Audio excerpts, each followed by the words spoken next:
माझे नाव खंडेराव नरहरी सदाफळ, मुक्काम पोस्ट खेडलेजुंगी, तालुका निफाड, जिल्हा नाशिक.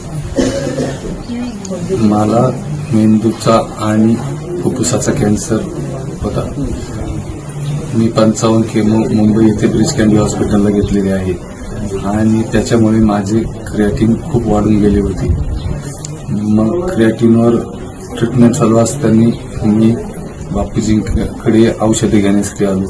औषधे घेतल्यानंतर मला खूप फरक जाणवला. पूर्वी आंबट खाल्ल्यानंतर माझ्या पूर्ण शरीरावर सूज यायची. आता मी आंबट खाल्ल्यानंतर सुद्धा काहीच 1% सुद्धा सूज येत नाही. किडनीचा खूप छान रिझल्ट आला आणि कॅन्सरवर सुद्धा मला खूप छान रिझल्ट आलेला आहे. नमस्कार दादा. नमस्कार बोला ना. कोण?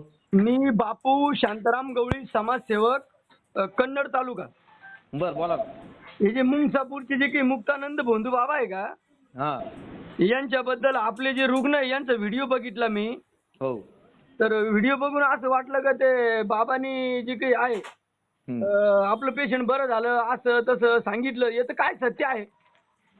तुम्हाला कोणी सांगितलं बरं झालं म्हणून? पेशंट ते व्हिडिओ नाही का, व्हिडिओ बाबांनी व्हायरल केले ना व्हिडिओ. तो बिनडोकपणाचं लक्षण झालेलं आहे ते. त्यामुळे आणखी लोक फाशी घेतील. आमची ट्रीटमेंट टॉपचा दवाखाना ब्रिज कँडी मुंबई तिथं चालू आहे. आणि व्हिडिओ जर तुम्हाला प्रत्यक्षच बघायचा असेल तर पेशंट बघायचा असेल तर तुम्ही येऊ शकता. पेशंट आज सेल स्टार्ट नाही राहिलं आणि आम्ही 50 लाख रुपये खर्च केला 1 जानेवारी ते 9 फेब्रुवारी पर्यंत. आत्ता कुठं? आणि महिन्याला आपल्या पेशंटला पहिल्या चालू होत्या 1 लाख रुपयाच्या गोळ्या. आता त्या गोळ्या काही दिवस बंद झाल्या होत्या वाटतं याच्यामुळे, या गोष्टीमुळे. बाबा मला काय म्हणायचंय का आपण बाबाकडे गेले, बाबांनी व्हिडिओ बनवणं ते त्या कॅन्सरचा आणि त्या बाबाच्या औषधाचा काही संबंध नाही. उलट आम्हाला खूप त्रास झाला. नाही तुम्ही बाबाकडे कशी गेलते? बाबाकडे कशी गेलते ते मला नाही माहिती बरं का. बाबा कसे गेले ते ना. कसं राहत माहिती का, एखादा आजारपणाचा माणूस आहे ना, येडा झालेला राहतो. त्याला पुढं मिळत. बाबांनी पैसे किती घेतले दादा? पैशाची मी एक्झॅक्ट आहे ना, तुम्ही एक काम करा ना बरं का, आपण त्यांचा व्हिडिओ बनवा. आम्ही तुमचं ऐका ना, पैसे किती घेतले काय घेतले आता पैशाचा पूर्ण आकडा मला माहित नाही. कारण मी त्या गोष्टीत या फांद्यात पडतच नाही. मी सांगितलं होतं तुम्ही इकडे मला दिल्ली अमेरिकेपर्यंत घेऊन चालला. कशासाठी? या दवाखान्यासाठी. पण हे बाबान बिबान हे अंगारेन दुपारी आहे ना, हे काय आपल्याला काही. हो. आणि त्याचा कुठल्याही प्रकारचा उलट आम्हाला इतका त्रास झाला त्या गोष्टीचा ना बरं का. आम्हाला 1 जानेवारी 2026 ते 9 फेब्रुवारी 2026 पर्यंत बाबाच्या औषधामुळे तुम्ही आपलं होईन बरं झालेलं नाही. हे कोणी काही म्हणत आलं अजिबात कॅन्सर बिन्सर काहीच बरं झालेलं नाही. आणि तुम्हाला आहे ना आज सूर्यन हाजेंद्र तो व्हिडिओ आणि बाकीचे तुम्ही येऊन बघाल ना ते व्हिडिओ. आज माणूस 120 किलोचा माणूस, 7 फूट उंचीचा माणूस आज व्हीलचेअरवर पडलेला आहे 2 महिन्यापासून. आपण जर बाबाच्या नादी नसते लागलो तर अजून आपला माणूस लवकर बरा. अहो मी तेच सांगतो तुम्हाला, बाबाच्या नादी नसते लागले तर आज तो माणूस आहे ना हॉस्पिटलमध्ये व्यवस्थित राहिला असता, आज चालता बोलता राहिला असता. म्हणजे बाबाच्या अंधश्रद्धेवर विश्वास ठेवल्यामुळे आपण लेट झालो. 100% झालं. आपण किती दिवस बाबाच्या याच्यावर विश्वास होता आपला? महिनाभर, 1 महिना असेल साधारण. एक ते बरं का 8 महिने ते 12 महिन्यापर्यंत येत असते त्यांच्या बरं का तिथं. म्हणजे 8 महिने बाबानं वेळ खाल्ला. हा नाही ट्रीटमेंट आपली इकडं पण चालूच ठेवली होती आपण बरं का.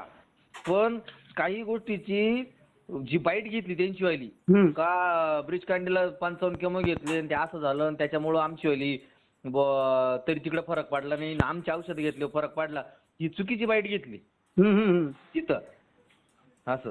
हे बाबामुळे ना सगळा महाराष्ट्र आहे ना. हो आपला अंधश्रद्धेचं आपला महाराष्ट्र ज्ञानोबा तुकाराम मानणारा महाराष्ट्र आहे. सत्सद्विबुद्धीला मानणारा महाराष्ट्र आहे. या अशा भंगार लोक आहे ना जे येऊन उदीन अंगारान दुपारान कुठले तरी औषधामध्ये काहीतरी औषधं काढून किंवा स्वतःच्या ब्रँडचे. मी माहिती घेतली, ऐका ना, मी माहिती अशी घेतली. एक नामांकित कंपनी छत्रपती संभाजीनगरला याची औषधी बाबा घेऊन येतो आणि ते लेबल काढून टाकतो त्या औषधीचं. हो. आणि स्वतःचे बाटल्या झाकणं पॅक करतो. तुमच्याकडे ते बाटल्या असतील ना दादा? सगळं तुम्हाला सगळं पाहायला मिळेल. चालेल. मी काय करतो दादा, ऐका ना, तुम्ही ना एक तुम्हाला भेटायला येतो तिथं. जेवढे रुग्ण असतील ना जे यांच्या भरोश्यावर जर घेत असतील औषधं तर त्यांना खरंच इकडे घेऊन या बरं का, लोक मरतील हो. नाही, त्या रुग्णांना माझा संदेश आहे, बाबाकडे जाऊ नका, नाही तर अनेक लोक रुग्ण दगावतील. दवाखान्यात इकडे तुम्ही आणि मग हे जर असं जर इकडे जर बरे होत असेल तर या मोदीनं कशाला एवढे किंवा सरकार कशाला स्थापन झालं असते, 588 उचकून दिले असते, 488 आणि तिथंच हे ठेवले असते ना, हा बाबा आला त्याने रिपेअर करायचा, तो बाबा आला त्याने रिपेअर करायचा. चालेल दादा, चालेल, धन्यवाद तुम्ही माहिती दिल्याबद्दल. आपण बाबाचं आहे ना, जे काही रुग्ण आहे आपले बाबाचे बळी पडलेले यांच्यापर्यंत आपण सगळे मेसेज देऊ.